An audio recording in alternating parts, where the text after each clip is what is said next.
Welcome to the first edition of our Seahawk Skills Workshop series. Today we're talking about thought habits for emotional health. And as I said, I am Dr. Cora Powers, and I'm part of the UNCW Counseling Center and Seahawk Mental Health and Performance.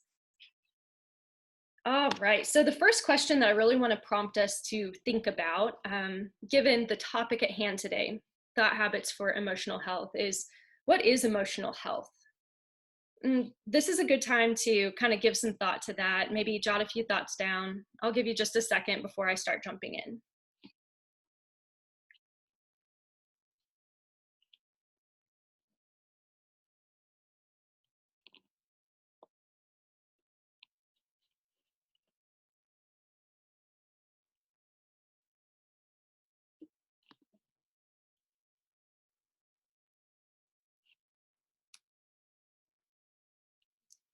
All right. So if you are anything like me, this is probably a harder question than it would seem at first glance. I think it's easy to come up with some maybe pieces of emotional health or things that make us feel most emotionally healthy. And it's also sometimes easier to think about the things that maybe take away from our emotional health or lead us to feeling like we're kind of struggling for that connection. It's a little bit harder for me personally to come up with just a definition of emotional health. And so instead of trying to just give a straight definition, I want to tell you a little bit about how I think of emotional health as a psychologist. So in my work with clients, with student athletes, in my own kind of processing my own life, I like to think about our emotional health as being on a spectrum, as opposed to being a, yes, I'm emotionally healthy, or no, I'm emotionally unhealthy. You can use the word mental health here too. That's a little bit more commonplace. So on one end of the spectrum, we have what feels like emotional unhealth, or feeling like we are mentally unwell. At that end, we might be experiencing really difficult things like disruptions in a relationship, feeling like we're unsupported or disconnected from people. It could be difficult circumstances. And in that category, broadly, we can experience things that we would term as mental health disorders or mental illness. On the other end of that spectrum is thriving. It's being emotionally healthy and able to participate in life in a way that feels very fulfilling and satisfying, and feels like you're motivated towards a purpose that is congruent with what your values are. And so I think it's important to have that broad spectrum kind of in mind when we're talking about emotional health, because at points we're going to find ourselves at all different points along that line. We're not either emotionally healthy or unhealthy. I think it's also important to think about the things that can kind of play into our emotional health, as I mentioned before. So broadly, we talk a lot about three big categories of factors that can play into emotional health. And it kind of adds up to this thing called the biopsychosocial model. So we have the biological piece, the way your brain chemistry is working, the way that your family heredity plays into the presence of predispositions for mental illness, things like that. And then we have the psycho part, right? So this is the mental part. It's what we'll be talking more about today specifically. And then we have the social part, and this is just as important as the other two. So this is, comprised of things like, what are the circumstances that I'm going through? What are the stressors that I'm facing? What kinds of support do I have? What do my relationships look like? And right now, whether it feels like a big stressor to you or not, we're all facing something that's pretty new, being this pandemic. In our lifetimes, most of us have not gone through something like this. And so even if it doesn't feel like it's directly affecting you, you're not feeling super anxious about it, that's awesome. And it's important to just notice that there is an impact just given all of the changes that are going on. So we have all of these different pieces that play into that emotional health. And you can kind of think about how your own answers to that question might kind of tie into what I've talked about so far. This is just a funny quote. I'm not trying to make light of stress, but I do think it's kind of accurate, honestly. Oftentimes, we are facing very real problems in life. Talking about them is not to make them non-existent or to minimize the reality of the issues that we're facing. But today specifically, I want to focus in on the role of our thought process in processing all of those emotions and reactions that we have in response to our biology, to our stressors that we're facing, to the relationships that we're in. So I just think that this quote is kind of funny and reminds us that, you know, even if they're not made up, because I don't think we're making things up in our minds, but that we oftentimes maybe amplify the distress that we're experiencing because of the ways that we are engaging in thought around those stressors or around those emotional concerns. All right. So I want to introduce you to a little bit about CBT, or cognitive behavioral therapy. That's one of the types of theoretical orientations that I use in my work. And it really focuses on the importance of cognitions, or your thought patterns, and behaviors. And it's easy to think that those are disconnected from our emotions, but really they are all tied in together. And I think that as we talk through this example, that'll make a little bit more sense. So it's really typical for us to have a picture similar to the one I've drawn out here on the slide in mind when it comes to processing an event that happens. We think that something happens and it leads directly to this consequence. So I'll give you an example. Sammy Seahawk comes home from classes, and their roommate yells at them and gets mad, storms off, slams the door to their room, and won't talk to Sammy. Sammy could very likely end up feeling pretty upset by that interaction. It would be easy for Sammy to begin to feel like, oh gosh, it's my fault. I did something wrong. Even if I don't know what that thing is, I clearly did something wrong and I've upset my roommate. That could be true. That is one explanation. So in this A to C scenario, the activating event is Sammy was yelled at.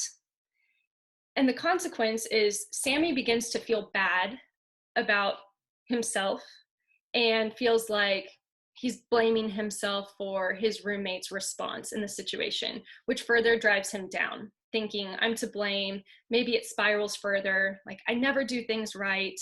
I always mess things up. Why can't I just have a normal relationship? So those thoughts that started off fairly small can start to expand and can eventually become a part of Sammy's identity, where Sammy starts to see himself as a Seahawk who is not lovable, isn't capable of having healthy relationships, or constantly messes things up, is a failure, right?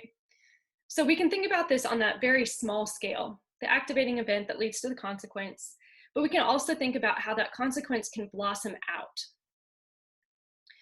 What's really important about this sequence is that direct line, right?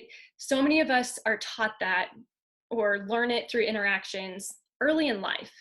So you might notice yourself at some point saying something like, he made me so mad. She upset me so much. I hear myself say those things all the time. Those are really typical ways to phrase a problem, right? So A being, he made me, whatever he did, he yelled at me, he didn't talk to me, he didn't reply to my text. Made me being that line. C, consequence being, feel so mad, be upset, right? So we use this kind of language all the time. It comes so natural to us. And what we're going to do today is interrupt that, because it turns out that it's not such a direct line after all. The reason we know this is because we'll go back to that Sammy example. The activating event and the consequence do have a connection, for sure, but it's not a direct line all the time. And we can kind of logic our way through this, thinking about how, well, okay, Sammy's yelled at by his roommate, and the roommate stormed off. Sammy's response in that situation was to internalize it and feel upset and start to blame himself, feeling like, I did something wrong, this is all me. It is very possible that some of you would have really different reactions. It could be that Sammy gets yelled at. So the A still stays the exact same, no matter what. Sammy gets yelled at by his roommate.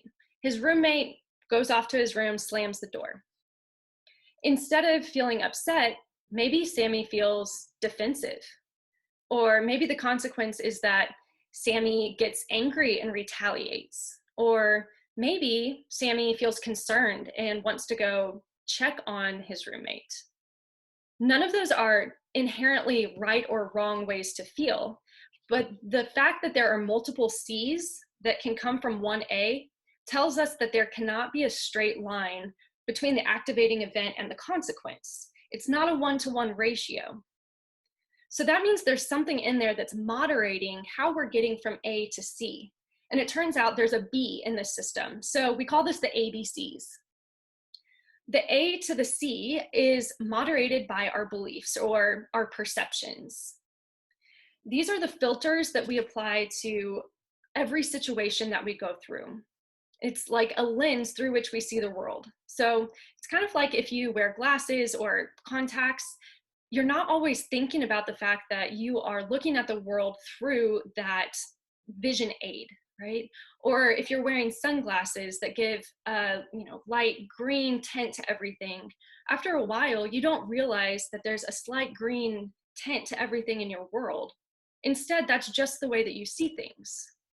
So these filters that we create are very similar to the lenses. We're not aware of them most of the time, and it takes a lot of effort for us to become aware of them and to figure out what to do with them. So when we are able to take a look at the beliefs and the connection between the belief and the consequence, it allows us to re-examine the way that we're processing the activating event. We choose the filter that we're going to apply to the event. And then in a way, we can change the outcome or the consequence. Now, we can't always change the way that other people react. And I think that's a really important thing to highlight here. This is not about being able to change the outcome of someone else's experience, but instead to focus on the way that we are responding or the way that we feel about something, given the way that we are interpreting a situation. So by using new beliefs, we can lead to new outcomes. So back to our example with Sammy. Perhaps Sammy got home from school, was yelled at by his roommate. His roommate runs to his room, slams the door, and won't talk to Sammy. Maybe initially, Sammy starts to think, wow, this is all my fault. I feel so bad. I'm a terrible person. I'm a failure. I can't do relationships. So Sammy's really looking through that lens that he's not good enough, that he's a failure. Sammy, using this model, might be able to hit the pause button for a second. Sometimes that looks like just taking a couple deep breaths, slowing things down for a minute, and really trying to identify, okay, what is leading me to feel like I'm a failure here? And upon re-examining, he might be able to come up with an alternative explanation for why his roommate is behaving the way that he's behaving that has nothing to do with Sammy. So for instance, maybe just before Sammy walked in the door, Sammy's roommate broke up with his girlfriend over the phone and was feeling so upset, and Sammy's very presence was just enough to send him over the top because he knew he would just start crying if he and Sammy started talking, and his roommate wasn't ready for that. And so he yells at Sammy to get away, that he's upset, and he runs to his room and slams the door shut. Now, most of us in that scenario wouldn't blame Sammy. It's not Sammy's fault that his roommate broke up. And it's not Sammy's fault that his roommate's not ready to talk. In fact, it's not about Sammy at all. And so Sammy may be able to really work on that feeling of compassion and concern for his roommate, to respect the distance that his roommate needs, but also to not internalize those feelings that came from the belief that Sammy was a failure. Now, we don't always get to know the explanation for other people's reactions or actions towards us, and that truly makes life hard. But when we can use these belief systems that help us feel more productive, we can come up with a consequence or an outcome, the ones that are within our control, that allows us to move forward in a way that's going to be more helpful and healthful for us. So let's keep moving on a little bit. Oftentimes people ask me, well, I don't want to have those thought habits. That seems really bad to me. Well, slow down a little bit. I think it's important first to recognize we've all got them. Whether you recognize them or not, if this is the first time or the 10th time you've heard about this, they still exist for you. Like I said, these are filters that we've learned to apply, and sometimes we've applied them intentionally, and other times it has developed because of a number of different factors. I've listed just a few of the things here that could contribute to the development of those thought patterns, but I think it's important to think about how normal it is for us to develop these ways of seeing the world, and to note that it's not about calling them good patterns or bad patterns. Really, I want to keep away from that language because at some point, all of our habits have been functional for us. Instead, I want to think about what's productive, what is helpful, not what's good or bad, not what is going to make me feel good or bad, but instead, what's going to help me to acknowledge the truth of the situation in a way that allows me to move forward and grow from it. So I'll give you a little example of how these patterns can kind of shift and change over time, and how they go from being functional to maybe dysfunctional or less helpful for us. So think for a second about a little puppy. Imagine that this little puppy is brought home by an owner who is very cruel. And this owner has a newspaper, and whenever the puppy does something that upsets the owner, he hits the puppy with the newspaper. Before too long, the puppy learns that as soon as he sees that newspaper come out, he's going to do one of two things. He's going to run and hide and stay away from the man with the newspaper, or maybe he's going to become defensive and he starts snapping his teeth and growling. Well, now imagine this has gone on for a while, and that's become the puppy's response pattern. It's there because it keeps the puppy safe. It keeps the puppy from getting hit, and the puppy doesn't want to be hit. So every time the puppy growls or snarls at the man and the man backs away, it solidifies for the puppy that it works. It may not be the ideal situation, but getting distance between the puppy and the man is what the puppy needs. And so to keep safe, he gets some distance.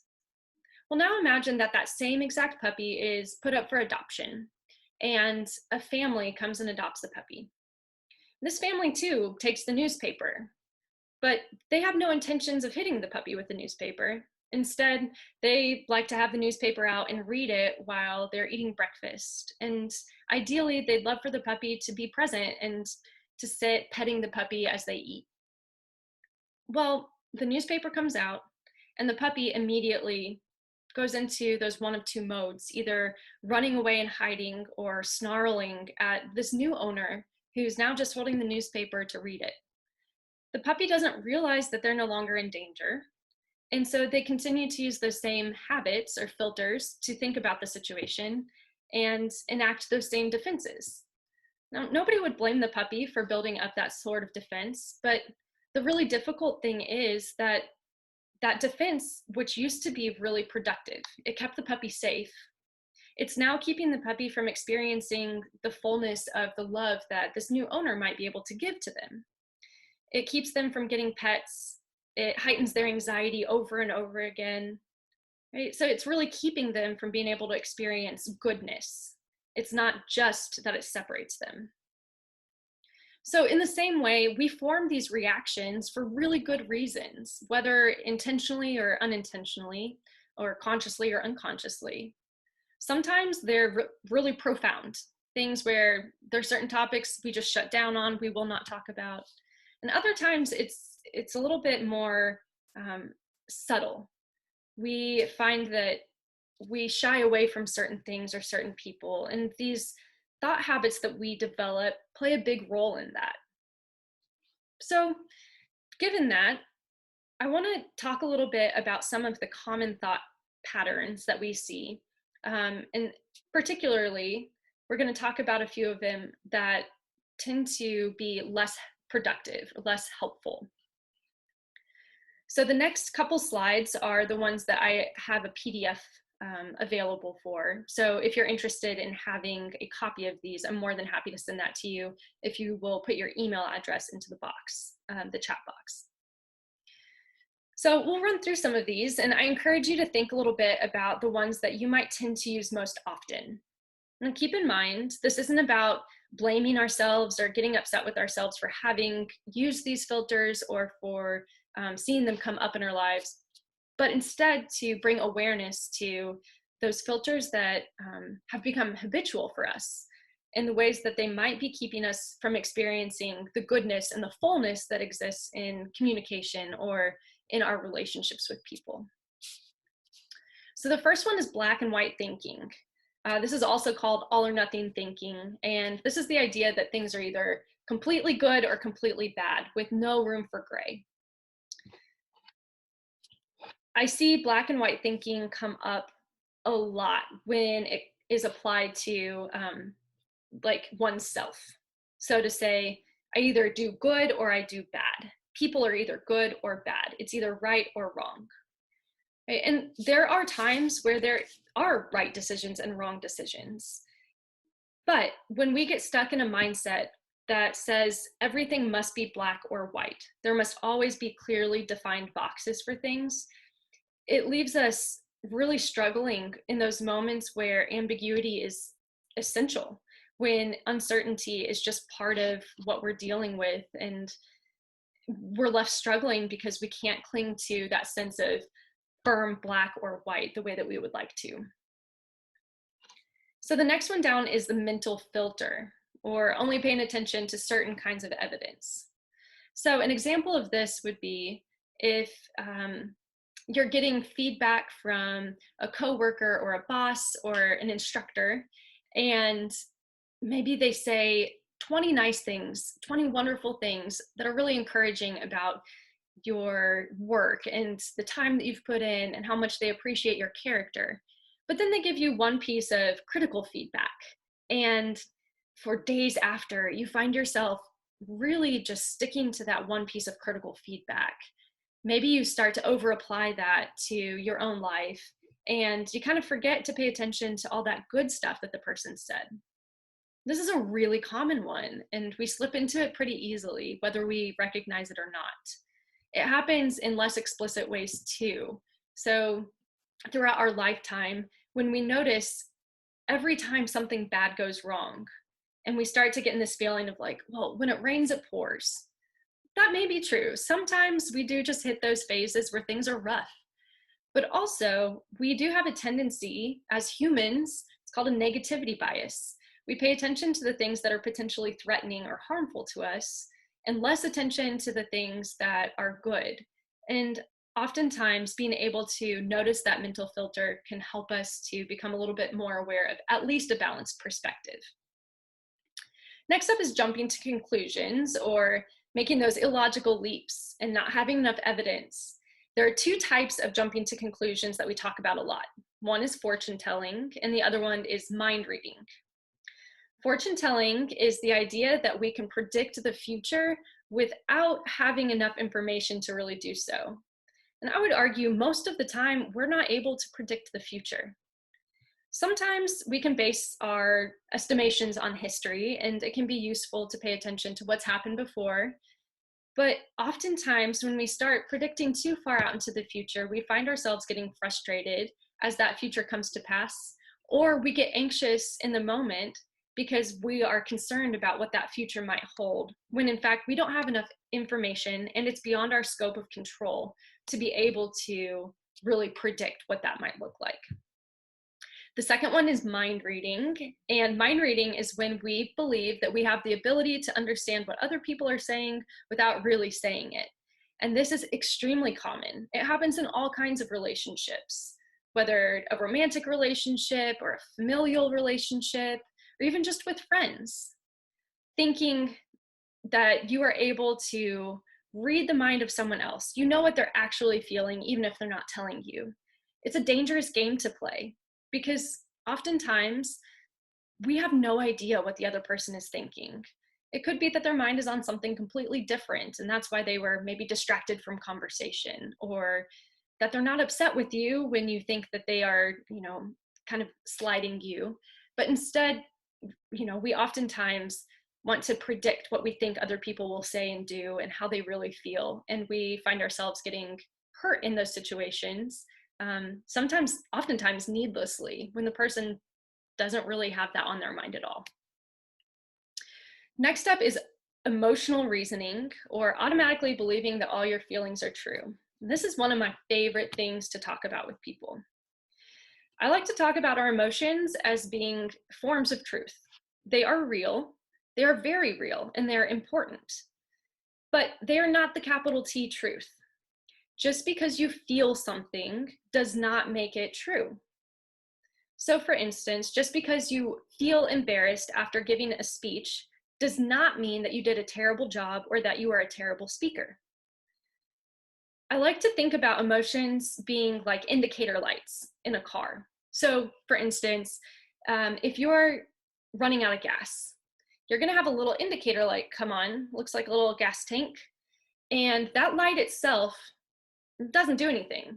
If you take a hammer to your dashboard and you break that light out, it does not change one thing about the fact that you're running low on gas.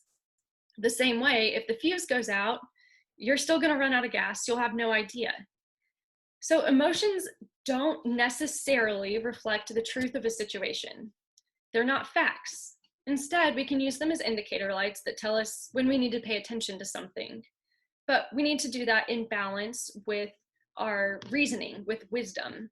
And if you've heard about it before, there's a topic called wise mind that helps to sort of balance the two of those, using emotions as being part of truth and logic as being part of truth, and being able to put those together to make sense of a situation and kind of sift out what's real and what is not imagined, but what is a reaction emotionally.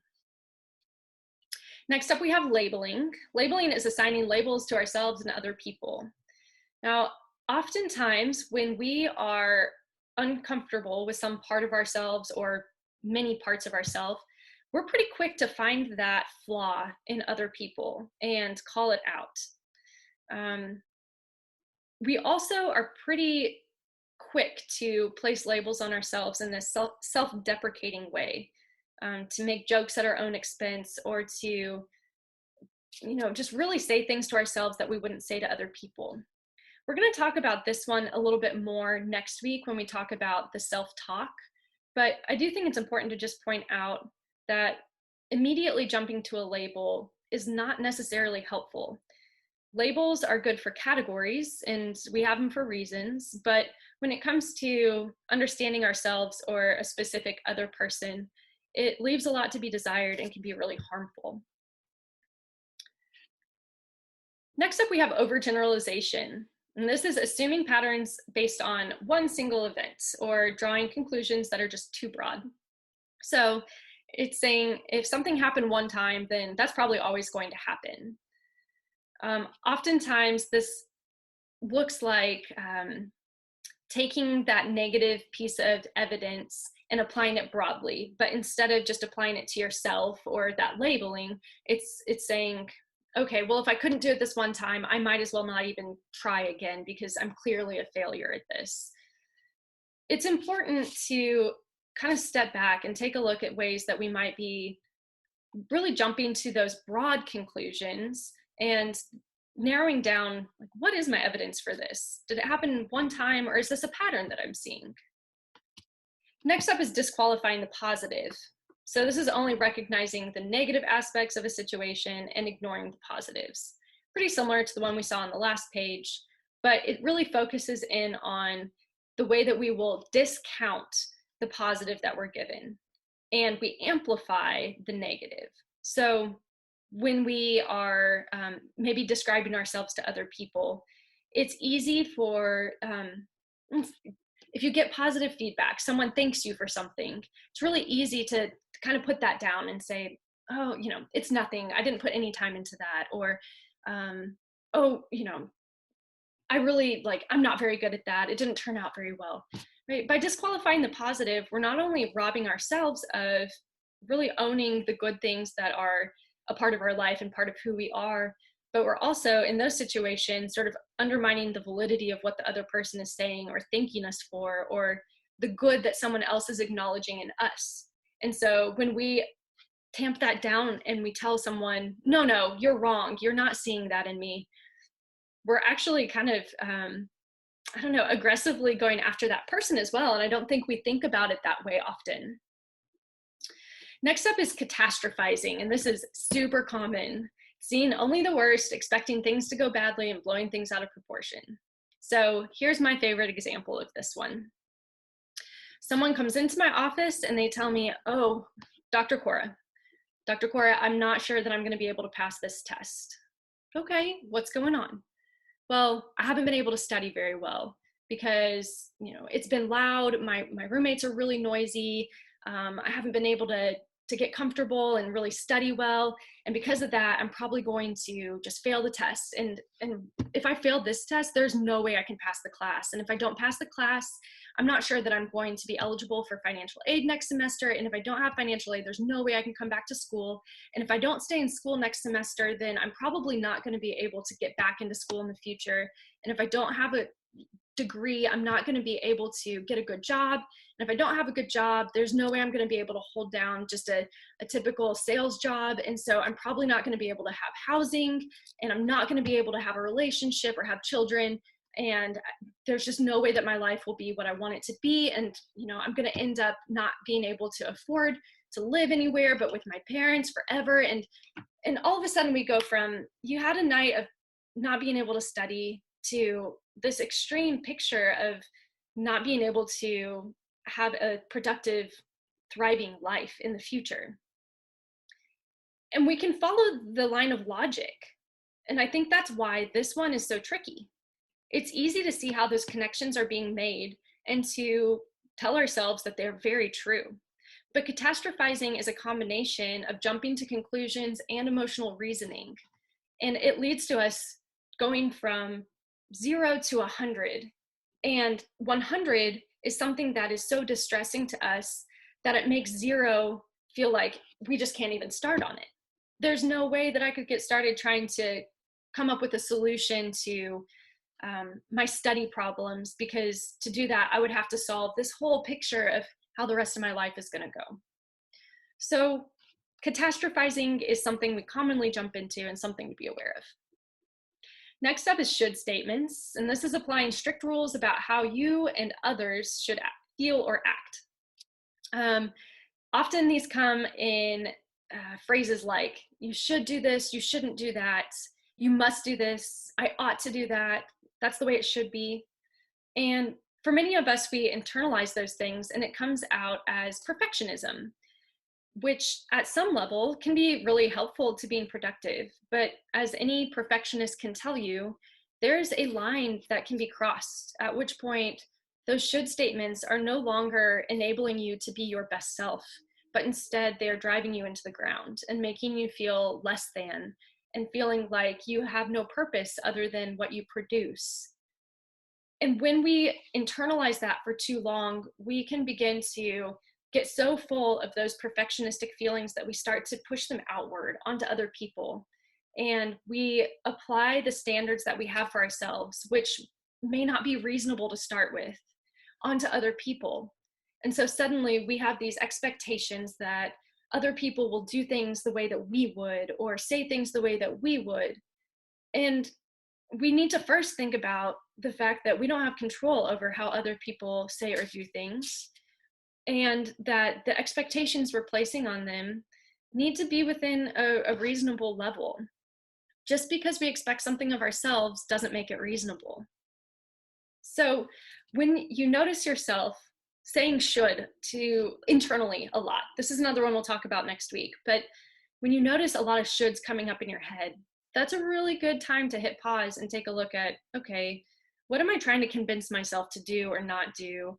And is it reasonable? Is the standard that I'm setting one that is productive and healthful? Or is it something that is going over the top? And is it driving after something different, like wanting to feel successful or wanting to feel loved or valued? Those are very different things. And the last one is personalization, which is assuming that you are responsible for what others say or do. This is what Sammy Seahawk was using in our example earlier. If Sammy assumes that he was yelled at by his roommate because he's a loser and he hurts people and isn't good at maintaining relationships, then that cycle is just going to keep spinning. So being able to take a step back and think, you know what, maybe there's something else going on for that person that has nothing to do with me today. Maybe that's why they're interacting with me this way. So what do we do about it? We have that list of our unproductive thought habits, the ones that are most common, and maybe you can see yourself in some of those or all of those. Many of us have like a pet thought habit that we go to, or a couple of them. And when we pay attention and start to really notice the thought patterns that we're getting into, we see how heavily we rely on certain things. So the first piece is being able to just identify, pay attention.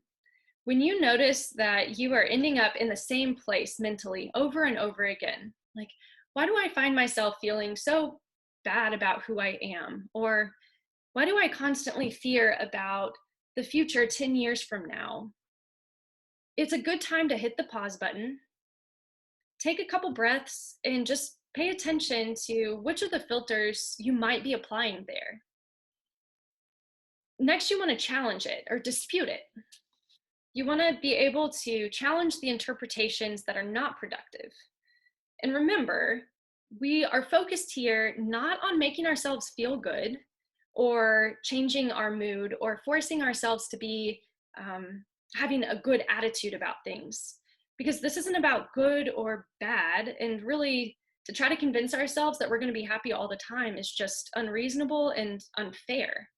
So instead, remember that trying to dispute the unproductive thought habits is much more about focusing on those things, that those filters that are keeping us from being able to act in a way or respond in a way that would help us grow and move forward. I have a couple questions listed on the next slide, and they are also available on that PDF that help you to challenge some of those thoughts. The last piece here is replace. So this is one we haven't touched on quite yet, but it makes a lot of sense. After you've identified which filter you're using and you've challenged it in your mind, the next piece is to replace it and come up with a more productive thought pattern. Sometimes this might be just developing an alternative explanation for yourself, like Sammy did. Understanding, okay, something might be going on for my roommate that I don't know about, and it's not about me. And then moving along. Remember, once again, it's not about telling yourself things that are untrue. In the long run, that will not help you. So for instance, I'll give this example. Let's say I'm out ice skating with friends, and I keep falling down and tripping over other people, and I start to get into my head like, oh, I am the worst. I'm a terrible person. I can't do anything. I'm uncoordinated. Why would anyone want to hang out with me? I'm so embarrassing.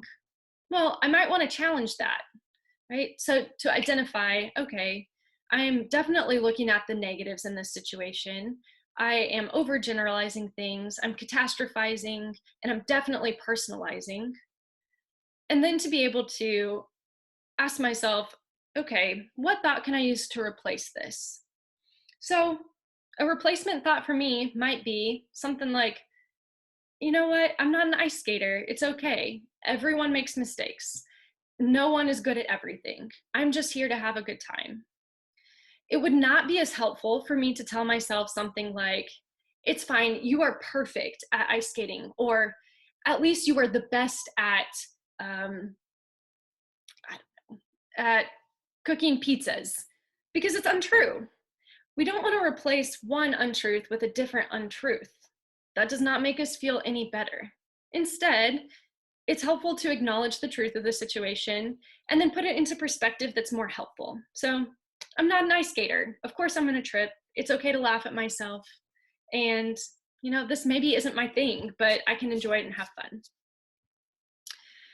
The other piece that I wanted to touch on here, real quick before we move on to those questions, is just a good way to think about those unproductive thought habits that come to mind. Now, it's most useful if you are able to jot these down, whether it's in your phone or maybe in a journal or on a piece of paper, but start to pay attention to when you see these patterns being enacted. And you can come up with a system for identifying, disputing, and replacing, even if it's after the fact. So let's say I have an interaction kind of like Sammy's. Maybe Sammy goes to his room and he journals about it for a couple minutes, and he's able to, in his journal, identify that he was personalizing things. He's able to challenge it, and then he can replace it with more helpful thoughts that help him moving forward. The more that we practice using those tools after the fact, the better, because over time we're able to start slowly moving it closer and closer to the moment of the occurrence. And so before too long, if you are really faithful to practice this, you'll find that you're able to kind of tune into those more quickly. And instead of your mind automatically going to the filter that maybe isn't as helpful or productive, you'll develop a new filter, a filter that helps you to have some levity in a situation, or to laugh at yourself and be okay with it, or one that allows you to have a broader perspective and see that you're not the only person that others are interacting with. There are plenty of reasons why that person might be upset. Oftentimes, we get a pattern when we have been writing these things down for a while, and you'll be able to see, okay, I tend to use this one a lot. What are some strategies that I could use for addressing my tendency to catastrophize? When we have the most problematic thought habits, they tend to be things that we believe are permanent. So we think, oh my gosh, this is unchanging. I'm always going to be this way. I'm always going to mess things up. I'm always going to be bad at relationships, or I'm always going to be clumsy and terrible at skating. We tend to make it very personal and think, oh gosh, it's me. It's my fault. It doesn't have anything to do with the other person. This really comes down to my character or my identity. And finally, we see it as pervasive, as something that exists across all contexts. So no matter who I interact with, I'm always going to be clumsy. I'm always going to be an idiot. No one's ever going to like me. So when you start to journal or keep track of these things for yourself, pay attention to the filters that cause you to feel like the problems are permanent, personal, and pervasive, because the three of those will give you a really good indicator of an unproductive thought habit at work. So finally, before we wrap things up, I just want to talk to you a bit about challenging the unproductive thought habits. So this is part 2 from the previous slide, the disputing. These are just a few questions that can be really helpful when you do find yourself falling into those patterns and using those filters that aren't as helpful. Maybe you know that the outcome isn't where you want it to be, and you can see that it has something to do with your perception or your belief, but you're not quite sure what to do about it. This is a good place to start. You can think, okay, is my belief 100% true? What in this situation is in my control and what is not? What would I say to my best friend if they were in this situation? We are oftentimes a lot kinder to our friends than we are to ourselves, and we'll touch on that again next week. Is there another way that I could look at it? Is this productive for me? And then a good series of questions to ask. What is the worst thing that could happen? What is truly the worst thing that could happen? What is the very best thing that could happen? And then what's most likely to happen? It's very unlikely that the very worst or the very best things are going to come to pass. But instead, if we can figure out what's most likely, it allows us to prep and prepare for the things that might be most likely. And then, has it happened before? What did I do before? How have other people dealt with it before? And then, one of my favorites, I've used this for years. Is this going to matter to me in 1 week? Will it matter in a month? Will it matter in a year? And just putting into perspective, how important is this thing? It'll keep us from catastrophizing when we're able to see that our concerns are somewhat time limited. All right, folks. Thank you so much for tuning in today. I know that we went through a lot of information, and I'm really glad that you were all here. Other than that, I will see you next week for session 2. It's going to be the same time next Thursday, so 2 o'clock on the 16th. And this one is going to be on improving self-talk. So this week's session is kind of a jumping off point for next week's, and we'll be able to dive a little bit deeper into that personalization. If you're interested in more talks like this, feel free to check out at Seahawk MHP on Instagram or Twitter, and I will keep you up to date on all of the different activities and exercises and handouts and things like that I have available.